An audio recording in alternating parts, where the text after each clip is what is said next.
na boa, tranquilo. Hoje a minha fala, ela foi motivada pela página Física Zeitgeist.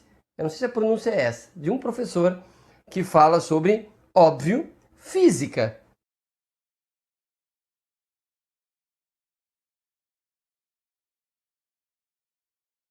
E, gentilmente, nós trocamos umas ideias e ficou para uma fala a questão da extrema-direita.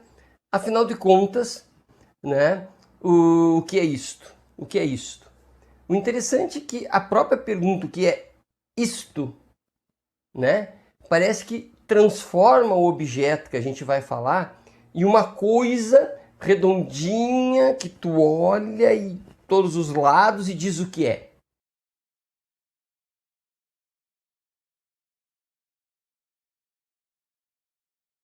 A extrema-direita não é bem isto, né? Ela não é uma coisa redondinha que a gente olha e saiba o que é. Por quê?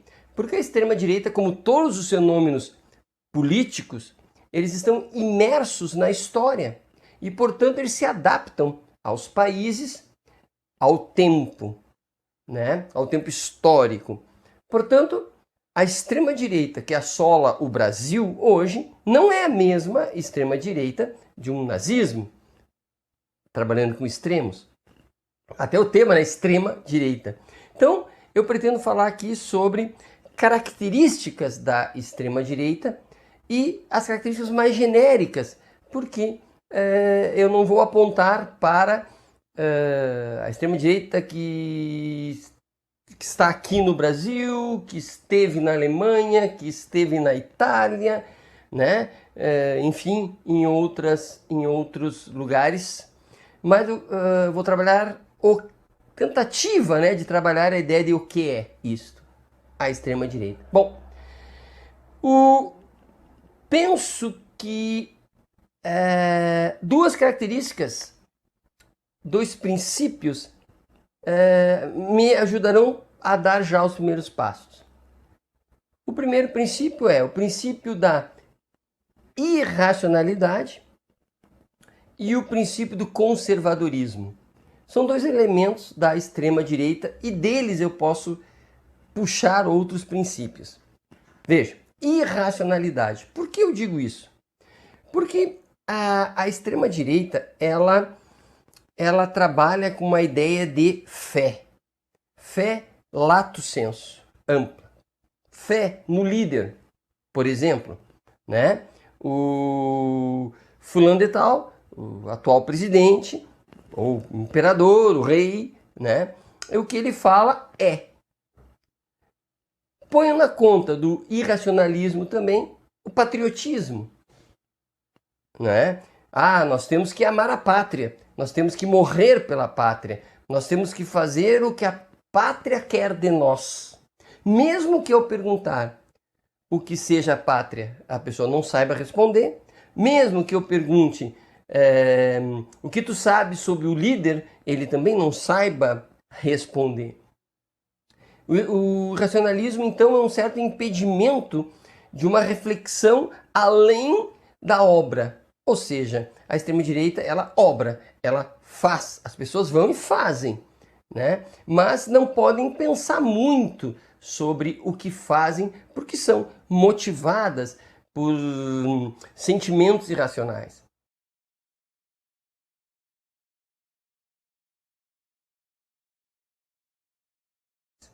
Pega carona nisso, e aqui passando pelo Brasil, as igrejas neopentecostais, ou algumas delas, né? As mais importantes, inclusive, elas, partindo do irracionalismo e, portanto, de uma fé, agora uma fé religiosa, e uma mistura de fé no líder também, o líder religioso diz, votem no fulano de tal, porque fulano de tal é a melhor opção, porque Jesus quer assim, né?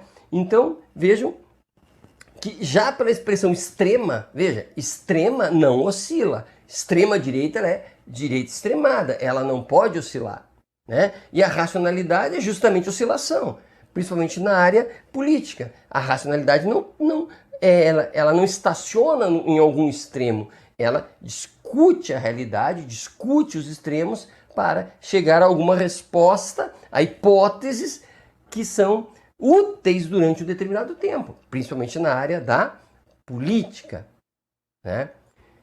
Outro elemento interessante, outra característica é o conservadorismo.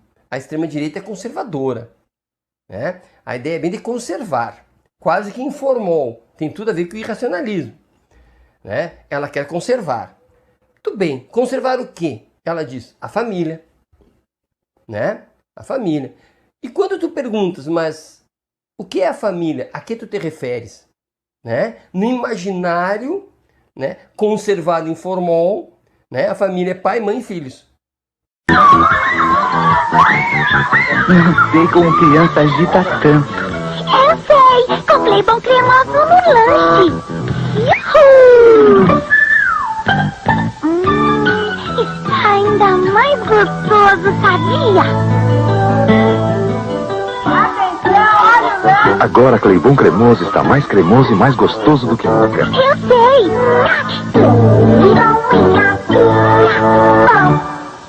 Né? Geralmente classe média, bem alimentados, indo à escola, indo e voltando, tomando café da manhã.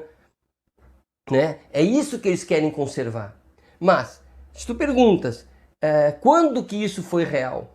Quando e por quanto tempo e porcentualmente quantas pessoas e por quanto tempo se enquadraram no pai, mãe e filhos?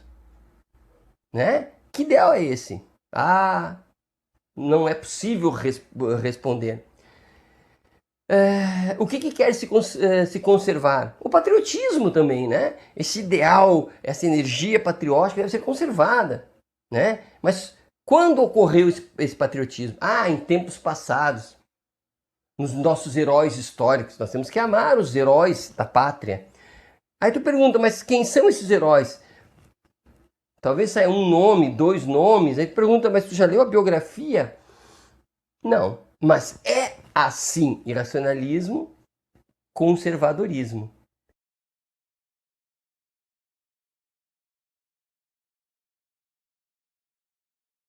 Despolitização também vem destes 2 princípios. Por quê? Porque despolitização, ou seja, tu dizer que ou eu não sou político, não me envolvo com isso, ou não me envolvo porque a política é bandida, né? É coisa de criminoso.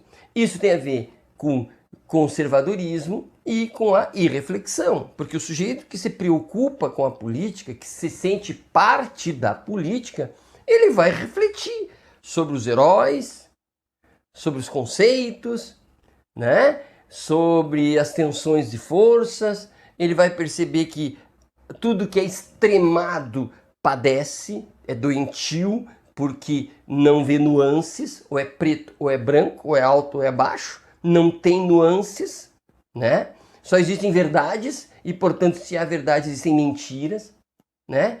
Existe o amigo e o inimigo, não existe meio termo, né? Inclusive, a extrema-direita encontra muitos inimigos, não é? Por que muitos inimigos? Ela vive falando em inimigos. Eu acredito até que ela precise de inimigos para manter o irracionalismo.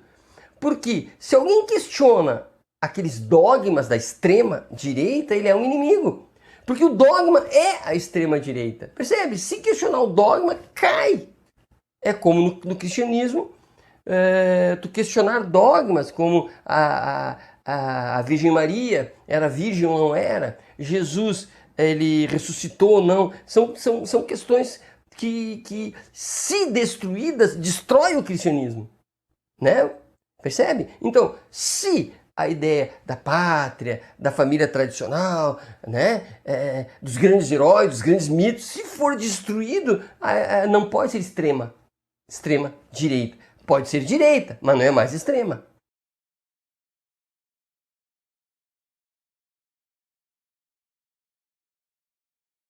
Indo no mesmo sentido, sempre no irracionalismo e do conservadorismo, né, e tento explicar tudo através desses 2 exemplos, temos a captura da linguagem, né? A linguagem é capturada. A linguagem não pode ser uma linguagem racional. A linguagem não pode ter nuances também. Por exemplo, comunismo. Comunismo sempre é o inimigo da extrema-direita, né? Mas o que é o comunismo? Tudo aquilo que não é extrema-direita. Percebe? O que as pessoas que encontram o comunismo um inimigo sabem do comunismo?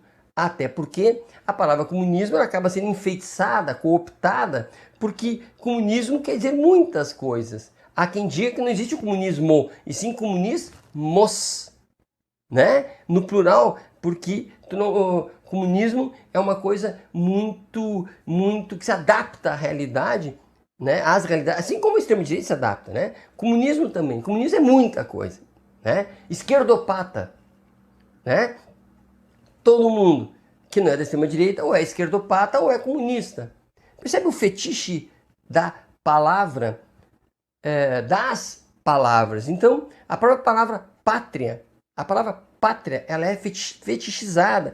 Ela passa a ser algo quase que se tira do altar Jesus e coloca a pátria. E aí, tu não pode questionar aquela palavra, percebe? E não só palavras, imagens. Aqui no Brasil, a camiseta da seleção brasileira, ela foi cristalizada, fetichizada, né? Porque se tu usa, quer dizer tal coisa. Tem um significado encapsulado naquela camiseta. E quando tu a coloca, tu coloca aquele ideal. Percebe o perigo?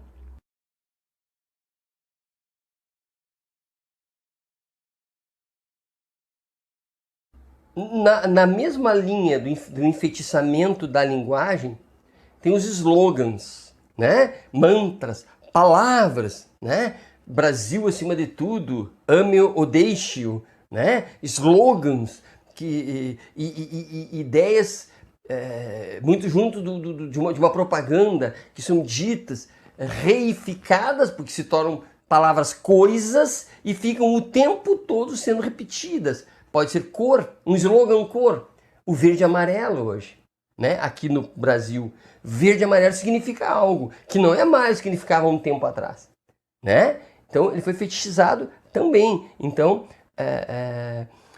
vejam como o conservadorismo quase que é conservar em salmoura, né? Conservar dentro de uma garrafinha fechada para que o tempo não entre ali e esses ideais fiquem travados ali.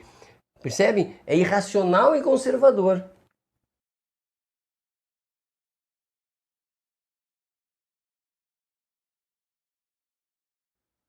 Podemos perceber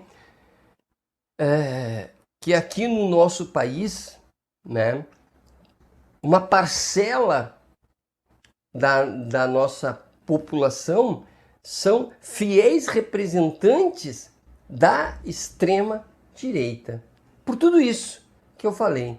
Porque não dialogam, porque são irracionais, e porque são conservadores, e porque fetichizaram a palavra, e porque creem que existe o inimigo, o comunismo, o esquerdopata. E todos que são contrários ao que pensa o conservador é um agente do mal, né? Então, pessoas que são difíceis de mudarem o jeito de ver o mundo, porque estão petrificados, coisificados, eles estão extremados. Na história, nós podemos ver exemplos históricos, o fascismo, o nazismo, no Brasil o integralismo, né? E eu acrescentaria hoje o bolsonarismo. Mas eu não vou adentrar muito nesses elementos, porque o vídeo é rápido, né? E é uma colaboração à página amiga que fez com que eu trocasse essas ideias, né, com vocês. E, portanto, reflitamos juntos e continuemos refletindo sobre o que é a extrema-direita para que não sejamos seduzidos e nos tornemos irracionais e conservadores. Abraço e até a próxima.